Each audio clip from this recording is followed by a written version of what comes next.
Bonjour tout le monde, j'espère que vous allez bien. Aujourd'hui, on va parler, j'espère que ça va changer avec le temps, mais on va parler de la face du Canada que plusieurs natifs n'aiment pas regarder. On va parler de l'aspect du Canada que les natifs refusent d'accepter. L'aspect du Canada, la face du Canada que les natifs, du moins un groupe de personnes, pas tous les natifs, qu'un groupe de personnes au Québec ou au Canada n'aiment pas accepter. Comment plusieurs groupes de natifs québécois et canadiens voient le Canada?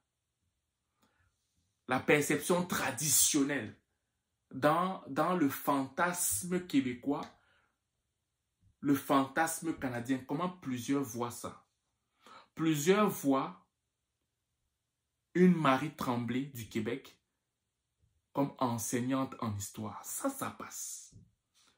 Comme un John Wilson dans le reste du Canada, comme un policier. Comme une Emily Thompson dans le reste du Canada, une avocate. Comme un Luc Desrosiers au Québec, ingénieur civil. Ou comme un Robert Carter au Canada, agriculteur. Ou encore un Jean-Pierre Bouchard, médecin. Beaucoup ne veulent pas voir, non même pas voir, beaucoup refusent d'accepter un Hamed qui vient du Maroc comme un chef cuisinier dans un restaurant. Ou un Wei Zhang, un Chinois, comme ingénieur en intelligence artificielle. Ou un Nigérian, un monsieur Adebayo par exemple, comme médecin généraliste. Ou un Romain, Elena, comme architecte spécialisé. Ça fait partie, ce sont des Québécois, ça. Ce sont des Canadiens. Non, on ne veut pas regarder cette face-là. Non, on ne veut pas. Non, ne regardons pas cette face.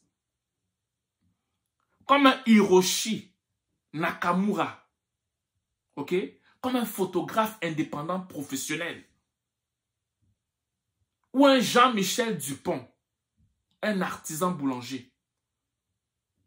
Ou une Fatima Ahmed du Pakistan. Un Carlos Fernandez, OK, qui fait dans l'analyse des données. Ou un technicien en énergie renouvelable. Ou un Kofi Mensah, enseignement en sciences, un Ghanéen. Non, on ne veut pas. Cette face-là, non. Une Syrienne travailleuse sociale qui s'appelle par exemple Sarah Al-Kadhafi. OK? Un Camerounais, OK? Qui s'appelle par exemple, je ne sais pas moi, un Guy Jol, un Camerounais par exemple, qui est pharmacien. OK? Un Portugais, qui est M. Dacosta, par exemple, qui est un entrepreneur en transport maritime. Ou un Indien qui s'appelle Sharma, un avocat spécialisé en droit de la femme. Je veux dire, c'est ce Canada ou ce Québec-là que c'est comme si, il ne faut pas qu'on parle trop fort. Il ne faut pas trop parler. Parce que quand vous vous mettez trop en avant, ce n'est pas bon. Ce n'est pas le Québec qu'on connaît, ce n'est pas le Canada qu'on connaît, alors que c'est la réalité.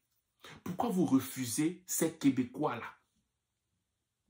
Pourquoi ce groupe de natifs-là n'accepte pas ces Québécois-là ou n'accepte pas ces Canadiens-là? Qu'est-ce que vous avez de mieux que ces Québécois ou ces Canadiens? Pourquoi toujours mettre en avant que vous êtes des immigrants? Vous êtes des immigrants. On vous a reçu. Nous, on vous. Pourquoi le on? Allez dans votre pays, dans vos... C'est quoi ça? Quel plaisir vous tirez à parler ainsi? Quel plaisir! Et quand je dis que le Québec ou le Canada n'est pas que blanc, je reçois des pierres. Et ce qui est même drôle souvent, c'est que, ça c'est souvent drôle, Si on peut même regarder ceux qui disent « allez chez vous » là, vous allez voir que c'est des fois certaines familles de natifs, québécoises ou canadiennes, qui n'ont même pas 5 ou 6 générations ici. Et des fois, tu vas voir des familles afro, ou des familles indiennes, ou des familles asiatiques, qui ont même, dont leurs générations sont plus éloignées que certains natifs d'ici. Mais ce sont ces natifs d'ici parce qu'ils sont un groupuscule blanc qui vont penser que ceux qui sont dits immigrants sont de trop. Alors que quand on regarde en matière de généalogie, ok, les natifs dites immigrantes sont beaucoup plus éloignés ici au Canada que les natifs qui, je veux dire, les immigrants genre blancs en fait. Non, ça ne marche pas. Le Québec, c'est le multiculturalisme. Et le multiculturalisme est tellement puissant, que si tu ne comprends pas ça, mon ami, tu passes vraiment à côté.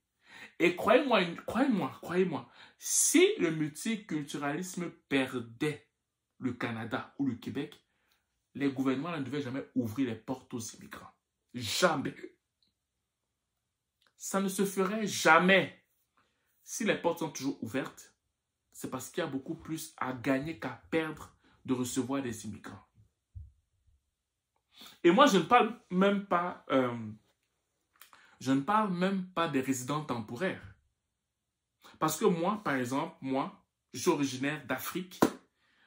Ma 3e, 4e génération ici au Québec, Canada, sera toujours considérée comme des immigrants. Donc, c'est comme si, par exemple, je prends un exemple, hein, une famille blanche viendrait ici, ok, au même titre que moi, admettons en 2024.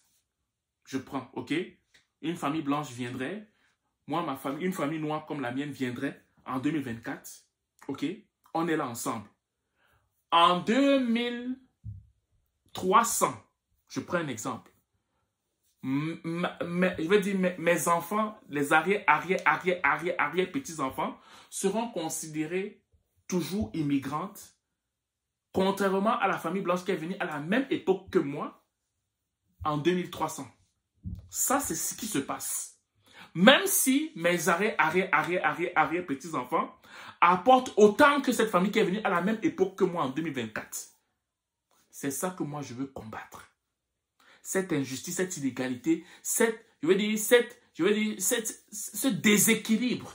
C'est ça que je veux combattre.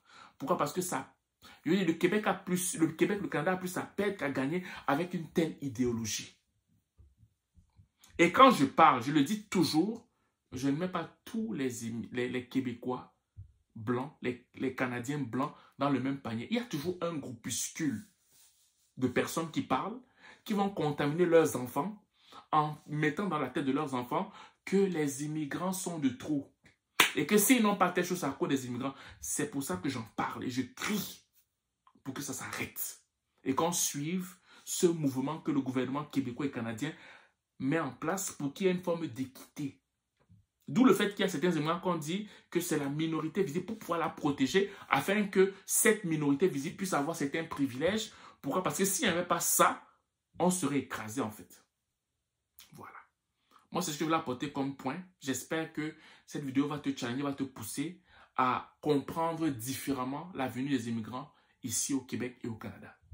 Je suis sûr que vous allez passer une excellente journée ou une excellente soirée, dépendant du lieu où vous m'écoutez.